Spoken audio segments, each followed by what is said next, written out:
Pinceladas de autor. Clara es una mujer de mediana edad, porte elegante, pero de mirada triste, yo diría casi perdida.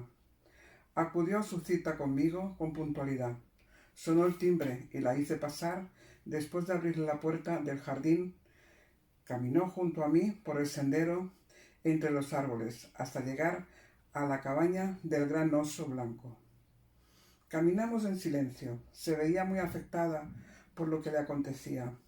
No podía dormir, y cuando lo hacía era a intervalos cortos, pues a poco de cerrar los ojos para descansar, el sueño aparecía como una terrible pesadilla. Estaba desesperada.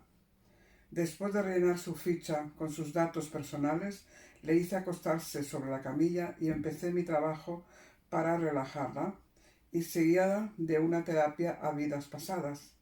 Era lo más indicado para poder comprender. Le pedí que me contara lo que le ocurría en la pesadilla. Ya estaba relajada y descansando sobre mi camilla cuando parecía dormida, pero estaba completamente consciente. En su sueño ella veía como su hijo César, de 20 años, iba caminando junto al mar y se caía por el acantilado. En el sueño podía ver cómo lo auxiliaban y lo llevaban en una ambulancia al hospital más cercano.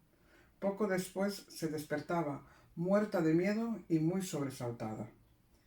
Esa pesadilla la hacía sufrir mucho, pues parecía muy a menudo y era recurrente. Casi cada noche se repetía y lo hacía pensar que se podía cumplir como una terrible realidad. Nada más lejos de la verdad. Eso esperaba, después de explicarme tan terrible pesadilla que le quitaba el sueño. Le indiqué cómo hacer ese viaje en el tiempo, partiendo de esa emoción tan intensa, y lo iríamos a buscar el origen de la causa. No tardamos mucho en encontrarnos con el origen de la situación. Corría el año 1820, se hallaba en el sur de Inglaterra y caminaba junto a su amor por un acantilado. Saltaban y reían, eran felices. De repente Julián resbaló y cayó al mar.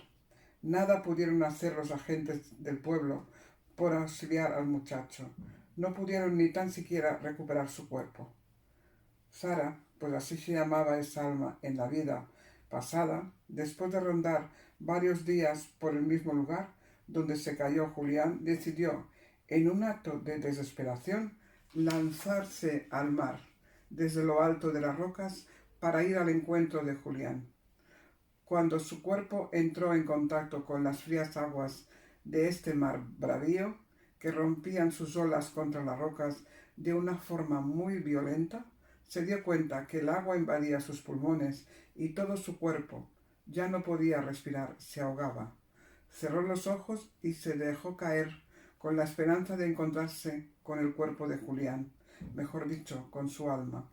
Después de unos instantes ya no sentía nada, ni siquiera las aguas frías de las profundidades. Su cuerpo levitaba, no pesaba. Entonces pensó, estoy muerta, ahora podré encontrarme con Julián. Sí, estaba muerta, pero ¿dónde estaba? No veía nada, todo era oscuro, se sentía sola. ¿Dónde está Julián? Comenzó a llamarlo desesperadamente y no respondía. ¿Qué estaba pasando? ¿Por qué no acudía a su llamada?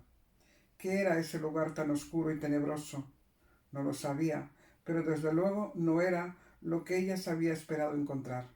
Quería abrazar a su amado, pero él no estaba y ella se sentía sola. Clara comenzó a sollozar y a gritar: «¡Mierda, mierda! ¿Dónde está?». Eso no era lo que yo esperaba, no era lo que yo imaginaba. Ese lugar maravilloso donde las almas se han de encontrar porque se han querido en la tierra y pueden seguir amándose en el cielo. Después de dejar a Clara llorando, todo su dolor la acompañé suavemente de vuelta, al aquí y al ahora, haciéndole tomar conciencia de que era Clara y que nada de lo que la preocupaba acontecería. Ya había ocurrido. Eso pertenece a otra vida de sus almas, y no volvería a ocurrir siempre y cuando ella aprendiera la lección. No lo debería intentar jamás. Las almas que se suicidan no siguen el mismo camino que las que mueren por una muerte natural. Pasan un tiempo solas, en un espacio temporal, hasta que son conscientes de su error. Después, lentamente, seguirán ascendiendo hasta llegar a la luz.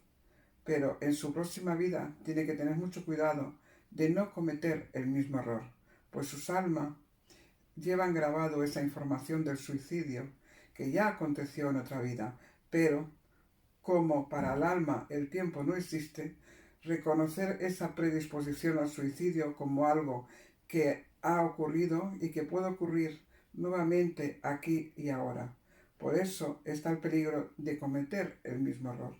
A lo largo de su vida podrá sentir más de una vez la necesidad de hacerlo sin saber bien por qué.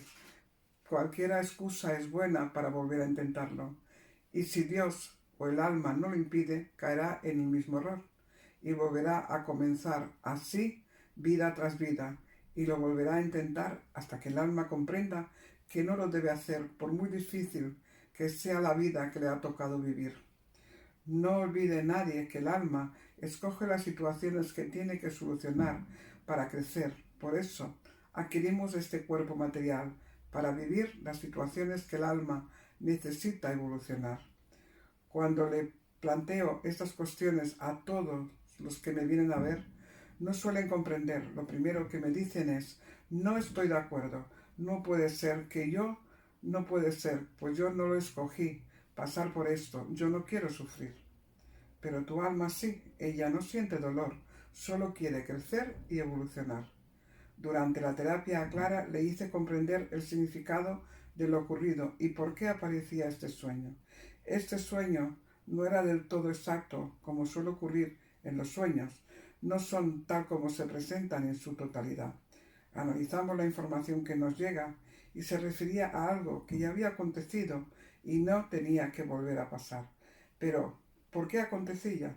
Sencillamente porque ese error cometido en otra vida no se había corregido, pero sobre todo porque el alma de Julián estaba aquí y era su hijo César.